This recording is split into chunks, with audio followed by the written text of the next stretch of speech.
આજની આપણી રેસીપી છે દેશી ચણાનું શાક. તો દેશી ચણાનું શાક બનાવવા માટે અહીંયા મેં ચણાને સાફ કરીને ધોઈને 6 થી 7 કલાક માટે પાણીમાં પલાળી દીધા હતા. અને જેવા તે આપણા ચણા પાણીમાં પલળીને ડબલ થઈ જાય એટલે આપણે કુકરમાં નાખીને થોડું મીઠું નાખીશું અને બાફી લઈશું. ચણા આપણા એકદમ સરસ એવા બફાઈ જવા જોઈએ. હવે એક વાસણમાં 2 ચમચા જેટલું સિંગ તેલ ગરમ થાય એટલે આપણે એના અંદર રાઈ, જીરું અને હિંગ નાખીશું. બારીક સમારેલા ટમેટા, મરચાં, હળદર પાવડર અને 3 થી 4 લસણની કળીઓની પેસ્ટ નાખીશું. એક આદુનો ટુકડો આપણે ખમણીને નાખીશું. ચણાના શાકમાં આદુનો ખૂબ સરસ એવો ટેસ્ટ આવે છે.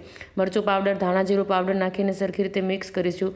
થોડું એવું આપણે બાફેલા ચણાનું પાણી નાખીશું જેથી કરીને આપણા મસાલા બળી ન જાય.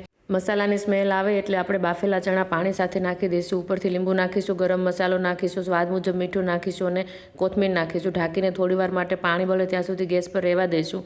અહીં આપણા ચણાનું શાક બનીને તૈયાર છે. આ શાક તમે રોટલી, ભાખરી કે પરાઠા સાથે ખાઈ શકો છો. એક વખત આવી રીતે બનાવજો, જરૂર પસંદ આવશે.